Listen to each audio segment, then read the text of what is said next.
Turabara mu kice mwese mukomeye dukurikirana ubu CV Mix mukomeye ganira ngahaya.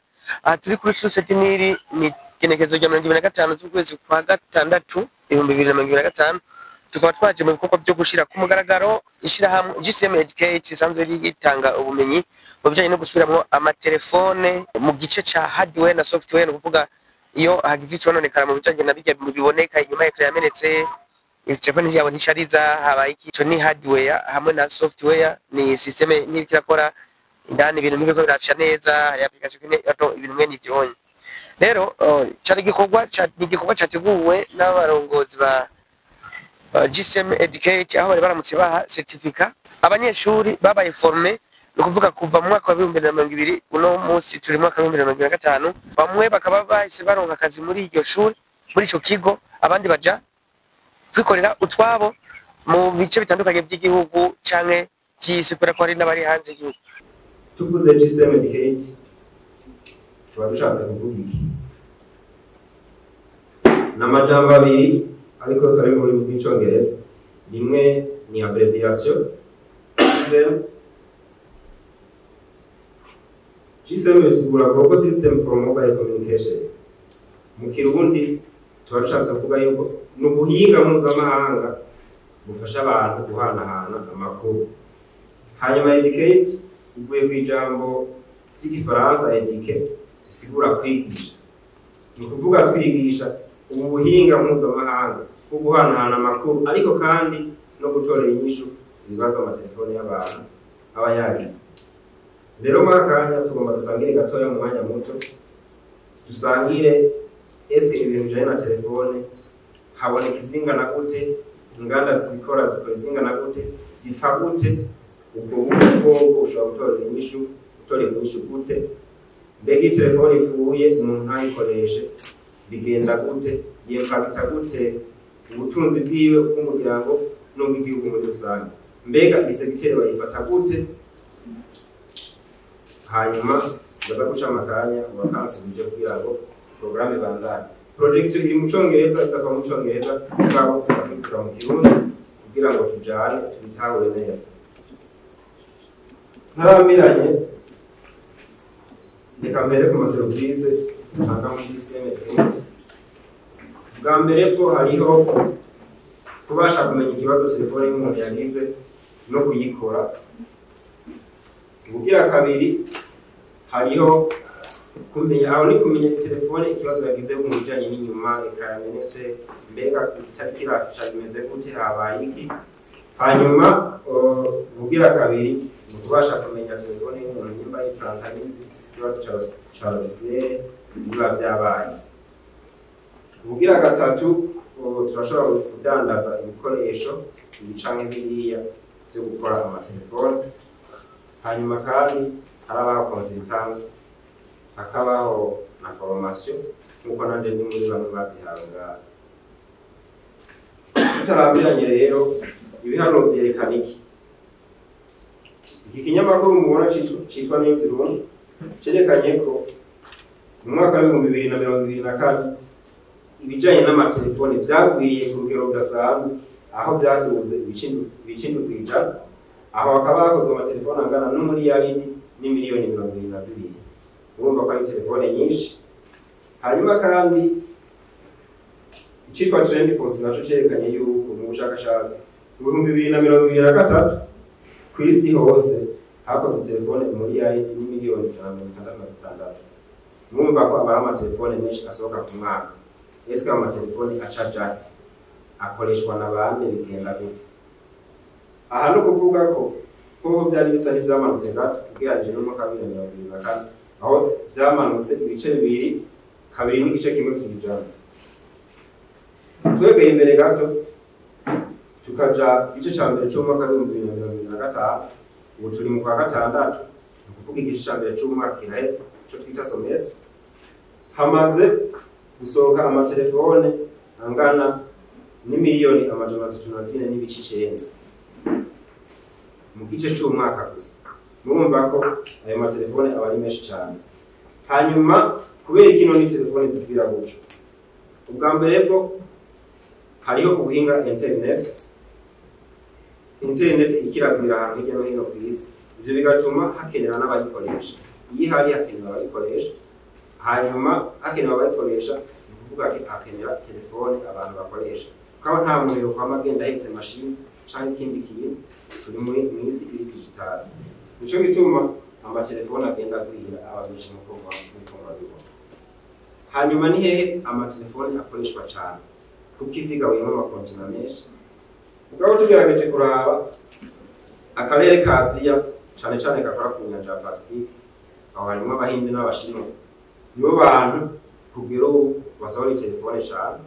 Hanyuma gakugirwa n'abanyamerika, Amerika ya ruguru, Amerika y'epfo n'Uburayi. Ni ukuvuga rero ibyo bihugu nibyo bihugu bya mbere bifise connection internet, bikagira abatekinisiye benshi mu matelefone, birakoresha n'amatelefone menshi. Ariko ikibazo rero kica kiza hehe? Ikibazo kiza kuza tugeze kuri Afrika, tukagira kandi no mu bihugu by'Abarabu.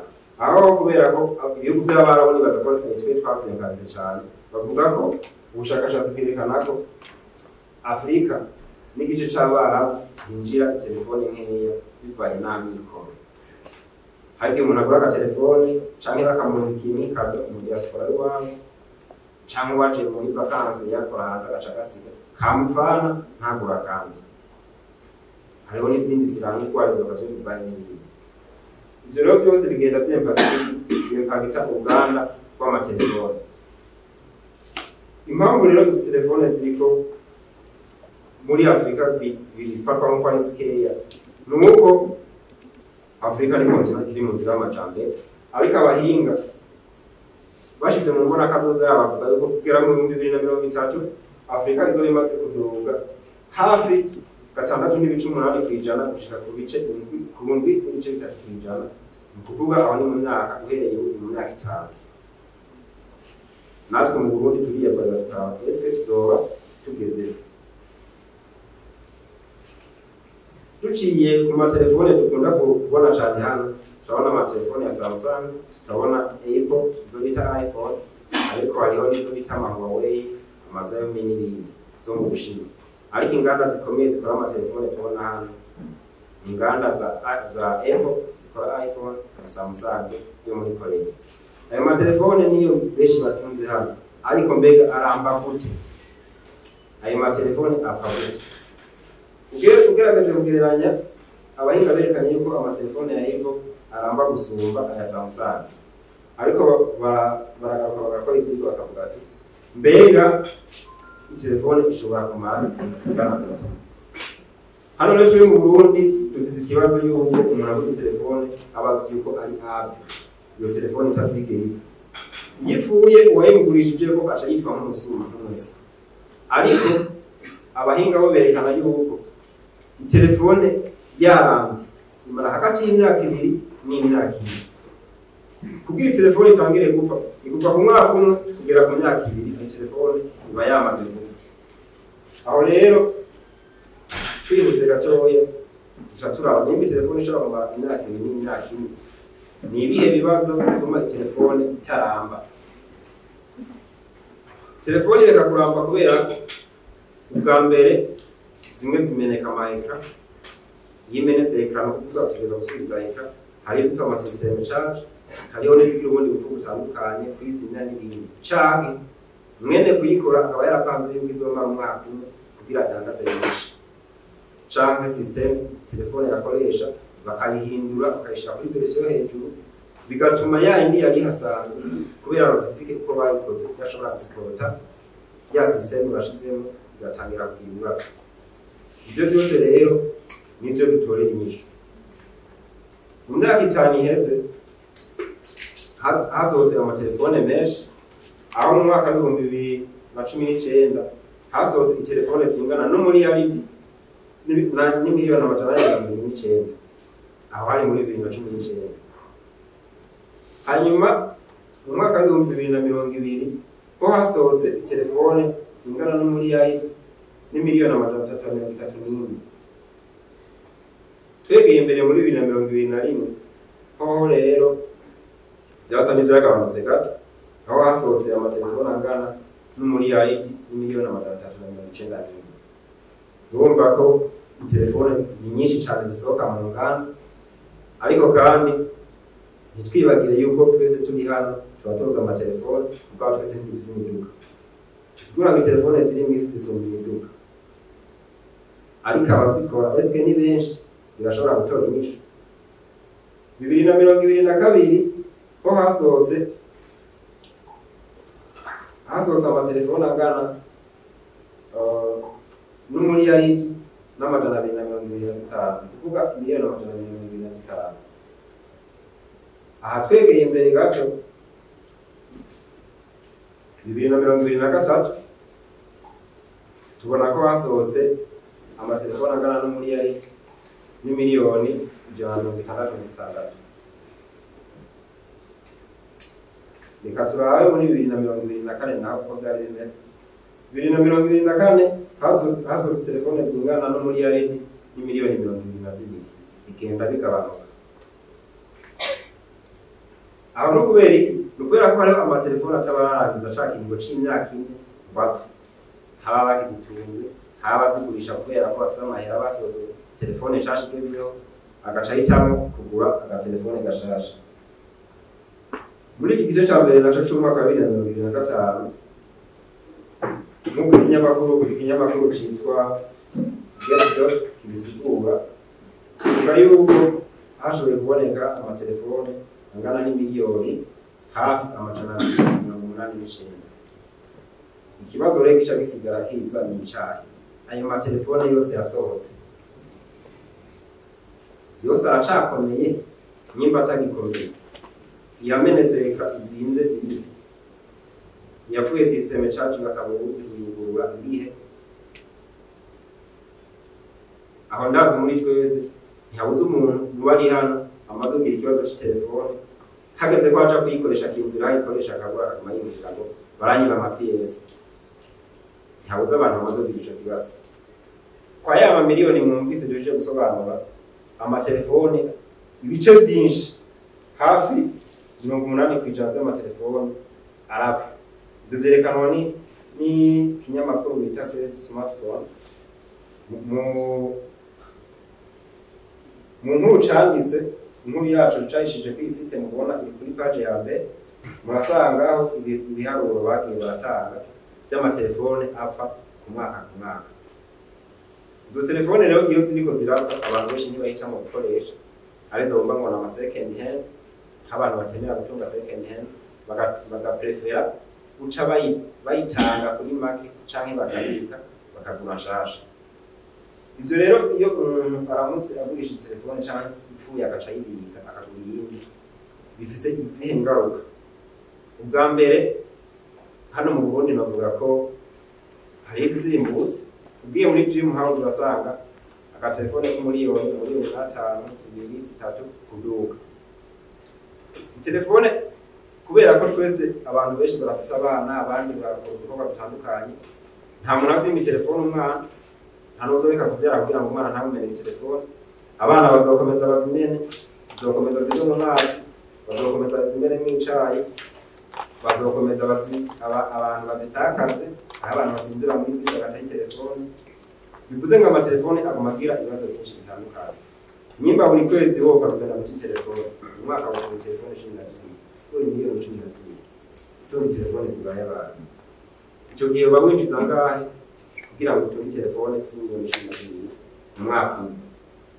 Aho rero tugaruka ku mpamvu gukora amatelefone isektere ikenewe kubera ko ituma ubutunzi bw'umuntu kugiti ciwe bukoreshwa neza, kuko niyamara arabutakaza kugura amatelefone atarakeneye. Ariko kandi no ku muryango kubera ahantu hagiye miliyoni 12 wari gutunga telefone y'umuliyoni imyaka ine, urumva ko gusevinza amahera atari make. Hanyuma ku gihugu naho bigira akarushakari. Nyimbe igihugu abantu batariko baratakaza amahera mu bidakenewe, sigura ko bashobora gukora imigambi y'iterambere. Ya mahera batariko baratakaza amatelefone baca bayakoresha mu migambi y'iterambere, uco buri muntu wese cyari karakora kivyara inyungu, agashobora gutanga ikori leta ntatorera koyora. Igitangaje sektere y'abafundi isa n'iri inyuma gato ugereranije no mu bindi bihugu. Muri Leta Zunze Ubumwe za Amerika uruganda rw'abantu barekana amatelefone yapfuye ayamenetse, ayagize ibibazo byo gushariza, ayagize ibibazo bya system, donc hardware and software, abo bantu bafise baharurirwa mu gaciro k'amafaranga ngana n'imiliyari zine z'amadolari y'abanyamerika. Izo ni Leta Zunze Ubumwe za Amerika gusa. Amafaranga ashobora kwinjira abantu bagakoresha ama transaction atandukanye avuye mu gifundi cyo kurekana amatelefone, amasysteme, gusubiriza ibyapfuye by'inyuma. Urumva ko ari amahera menshi cyane. Ico ni ikinyamakuru cabitangaje mu mwaka wa 2024 citwa ibsworld.com muri page yacu y'icenda na 11. Abo bishobora kuza kukiraba. Hanyuma kandi ugereranije ku isi hose vyerekana ko ibiharuro by'abantu bakora amatelefone muri iki gice cy'uyu mwaka bafise ingana ni miliyoni 195 n'ibice 11 z'amadolari y'abanyamerika. Niyo mahera itarakoresha mu gifundi c'amatelefone. Eske twe mu Burundi hari bangahe? Hari bijingana gute? Amatelefone afa mu Burundi kuko ntasubize nako si menshi, sinovuga byinshi baraza kubigarukako, ariko ico nzi cyo nuko benshi mu bafundi bakora amatelefone bakira telefone nyinshi zageze ibibazo badashobora kurekara ku mwanya ukwiriye. Ariyo mpamvu baza kubigarukako. GSM Medicate ihari kugira ngo yigishe abantu bamwe ba ruguru hirya no hino mu gihugu bashobore kuronka ahantu nimba barongikiye agatelefone umuvyeyi ngo yige gukoresha Android akakamena bazoronka bagakoresha yakapansikaba kugira sinda barambire nagarukize ngaha mukoze tugira amahoro n'iterambere muri GSM Medicate no mu gihugu rusange. We are taking this generation into next 5 years. We plan to educate 300 new students in the whole country. And specifically, 90% of trainees would have reached an advanced level. By the end of the program, each of the trainees would have been equipped with enough materials in order to save their native area or use the knowledge outside of the country. There is no limit. This is a career we can take, we must take in full charge. This is a knowledge that everyone should have at young age because it may be used locally or internationally depending on the area. The usage of smartphone, we cannot say the usage of smartphone is expanding. With regard to data, every year we are getting billions of smartphones produced. This means we are having an advantage of jobs. By the end of the program also, all technicians will have formed a strong and a big cooperative to do more, develop their family, society, and the country financially and economically. This means every technician who will be trained will have access to his life. Let me say, he will have income, will be able to manage, to save his family, to save his relatives. Our missions are to train everyone without exception, zero exception. Everyone who wants to be trained can be trained. No gender exception, no any other issue. Everyone who wants will get trained. We are planning to rent a large and a wide room and equip it with furniture and repair tools like microscopes and other tools which we will need. And we will also plan to visit every trainee at their working, at their working space, at their working shop, and accompany them financially and technically. That is our goals. I think I used English. That was easy for me. I hope someone will try to translate.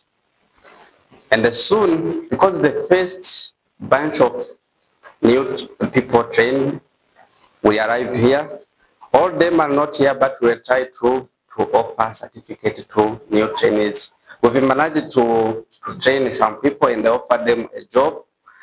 Some others are working for themselves. It's very good. But others are also in training. They are still following training. I think we really have time to offer them their certificate. Thank you so much for your time. We appreciate your time. Thank you.